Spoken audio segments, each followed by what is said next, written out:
रावेर लोकसभा मतदारसंघातून भाजपचे विद्यमान खासदार हरिभाऊ जावळे यांचं जाहीर झालेलं तिकीट आयत्या वेळी बदलण्यात आले आणि त्यामुळे हरिभाऊ जावळे प्रचंड नाराज झालेत। मात्र सध्या तरी त्यांनी संयमाची भूमिका घेतली आहे। जावळे यांची नाराजी दूर करण्यासाठी जोरदार प्रयत्न सुरू झालेत।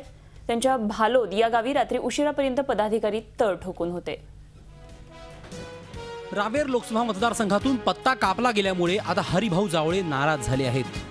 जावळे नाराज झाल्यामुळे उमेदवारी जाहीर झालेल्या रक्षा खडसे यांच्यासाठी प्रत्यक्ष निवडणुकीत डोकेदुखी वाढेल अशी शक्यता आहे। जावळे यांचं तिकीट मागे घेतलं गेल्यावर झी मीडियाने जावळे यांच्याशी तातडीने संपर्क साधला होता। मात्र त्यावेळी आपण नाराज नसून पक्षाने जाहीर केलेल्या उमेदवाराचा प्रचार करणार असल्याचं जावळे म्हणाले होते। जावळे नेमकं काय म्हणाले ते ऐका। मी पार्टीचा आदेश आहे, पार्टीनं 1 महिन्यापूर्वी माझी उमेदवारी जाहीर केली, त्यानंतरच पार्टीचा आदेशाप्रमाणे ती बदलवली गेली। पार्टीने मला भरपूर दिलेला आहे, 1 आमदार केली, 2 खासदारकी दिले आणि पार्टीचा शिस्तबद्ध कार्यकर्ता म्हणून आपल्याला काम करायचं आहे। यामध्ये नाराजी असण्याचं कोणतेही कारण नाही। रक्षा खडसे आता भारतीय जनता पार्टीचे अधिकृत उमेदवार झालेले आहेत, त्यामुळे त्यांना सहकार्य असणं हे स्वाभाविक आहे आणि पूर्ण क्षमतेने सहकार्य असेल, त्यामध्ये पुढे काय आहे। मात्र त्यानंतर जावळे यांच्या भूमिकेत अचानक बदल झालाय।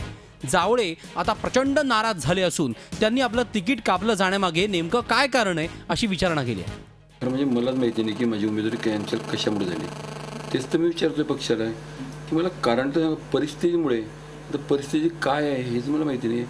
परिस्थितीमुळे कशामुळे एक मागे मला एक पेपरमध्ये मला जाणवत होतं की नातवंड म्हणायचे की तुम्ही खूप नाराज आहेत, हजारो फोन मला येत आहेत। आता मी 5 वर्ष काम करतोय, तर इतकं मला काही कुठे नाराजी दिसलीच नव्हती। जावळे यांची नाराजी दूर करण्यासाठी पदाधिकाऱ्यांची धावाधाव सुरू झाली आहे। संसदेत प्रश्न विचारण्यासाठी 11 खासदारांनी घेतलेल्या लाच प्रकरणानंतर भाजपची अब्रू वेशीला टांगली गेली होती। त्यानंतर झालेल्या पोटनिवडणुकीत फक्त जावळेच निवडून आले होते।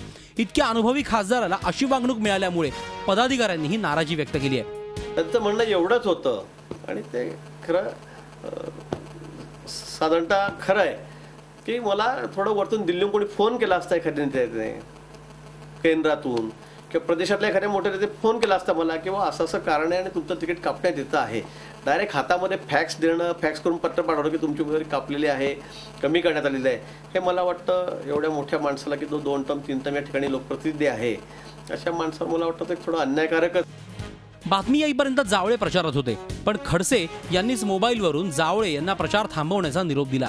त्यानंतर जावळे आपल्या गावी भालोद इथे परतले, तेव्हा कार्यकर्ते संतापले होते। सध्या तरी जावळे यांनी संयमाची भूमिका घेतली असली तरी उमेदवारी कापली गेल्याची सल त्यांच्या मनात कायम राहणार आहे। विकास भदाणे, झी मीडिया, जळगाव। तर याच मुद्द्यावर आणखी चर्चा करूया। आमचे प्रतिनिधी मुकुल कुलकर्णी सध्या आपल्याबरोबर नाशिकमधून आहेत। भूमिका घेतलेली आहे, मात्र एवढ्या दिग्गज नेत्याला जर अशा पद्धतीने तिकीट कापल्याचे जेव्हा ऐकायला मिळतं, प्रचारामध्ये असताना त्यांना अशा प्रकारे फोन आला, तिकीट कापल्याची त्यांच्यापर्यंत बातमी गेली, काय या सगळ्या नाराजीचा फटका खडसेंना बसू शकतो?